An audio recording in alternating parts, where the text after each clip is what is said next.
Welcome to another unit in the workbook Statistics. This time focusing on classified data and how to calculate measures of central tendency or dispersion for classified data sets. In this case, I prepared a small data set which we can use for the later calculations and to illustrate the measures. Here we have the different classes, the class means, the absolute frequencies, the relative frequencies, and accumulated relative frequencies. Well, with this as preparation, we can dive in and start with the first measure of central tendency, which is the mode. The mode with raw data is defined as the most frequent value in the data set. So this might lead to the assumption that we can simply here as well take a look at the absolute or relative frequencies and select the respective class with the largest amount of elements inside. Well, that's halfway true, because there's one additional problem which we still need to cover first. If we have a class which is larger than the other ones, there's also a higher chance of this class containing more elements. So yeah, we could take a look at the classes with the most elements, but we also have to correct this for the width of the class. And that's actually what happens in the first step. We are first going to divide all of the relative frequencies. You might do the same thing with the absolute ones. Divide the relative frequencies by the width of the class, which is just upper minus lower bounds. Then we're going to select this one class which has the largest value after correcting for the class width. So here, class width are always 1. So we could take a look at the relative frequencies as R. Well, then we see that's actually the class with the largest value. But this is only a class. This class is called the modal class. This is not yet the mode itself. The mode is given as the middle, the mean, class mean of the modal class. So if this is the modal class, then the mode in this example is 4.5. Similar to raw data, it could be that there is not only one mean. Then, well, it's up to you to decide, are there multiple modes? Sorry, not mean, modes. Or is there no mode at all? But that's similar to the raw data. Well, so much for the mode. Then the next statistic, the next measure of central tendency would be the median. With raw data, we always say that's the value in the middle. 50% of all data is smaller, 50% of all data is larger than this value. That's actually what we're going to use here as a definition as well. We need first to find the class where the 50% cutoff is situated.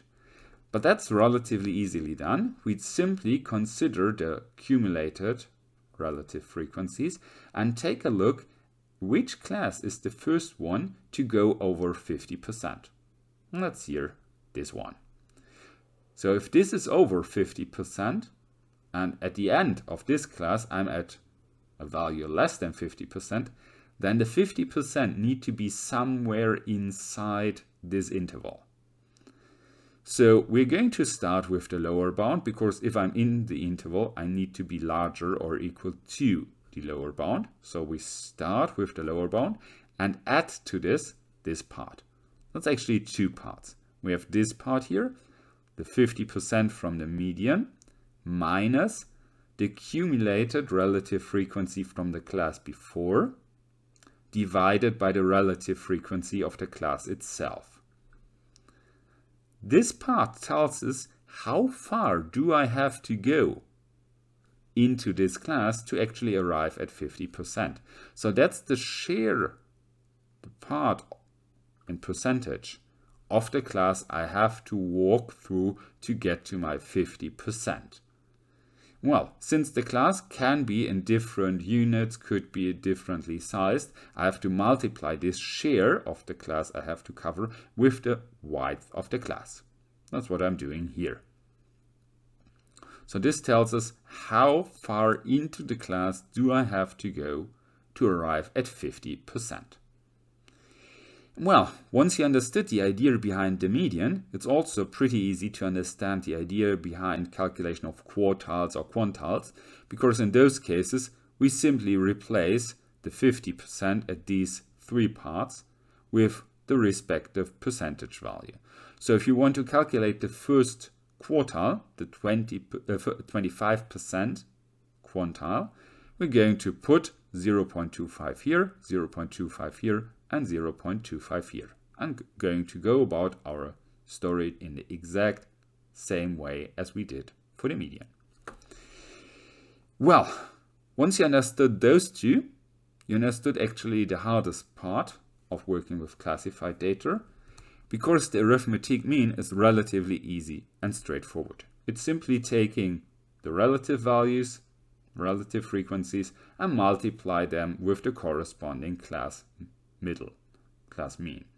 So we're going to multiply 0.5 with the 0.15, this with this one, this with this one, so forth. And then we're going to add up all the products. So this times this, plus this times this, plus this times this, plus this times this, plus this times this. That's actually everything there is on the arithmetic mean. So relatively easy and straightforward to get this.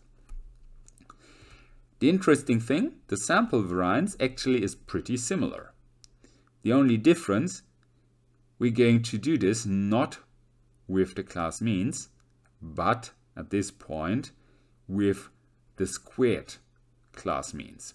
That's actually not so different from working with raw data, because with raw data at this point we would take the average of the squared values if we use the respective theorem for the calculation of the variance.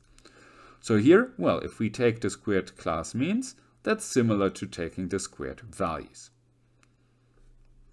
Square these values, again multiply them with the relative frequencies, sum all of this up, gives us this part.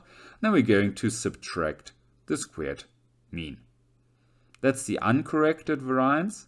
If we want to have the sample or corrected variance, we're simply going to multiply this result with the correction factor n divided by n minus 1.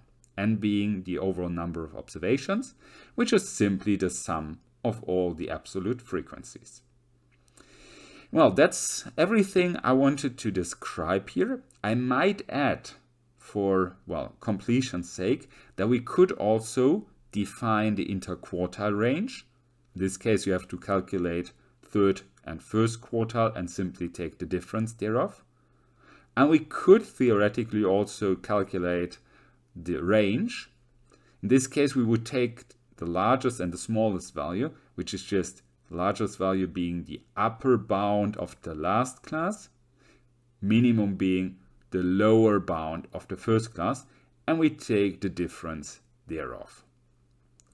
Well, this then concludes this session on working with classified data, getting our main statistics for classified data. Well, as I said, that's about it. I hope you enjoyed this session.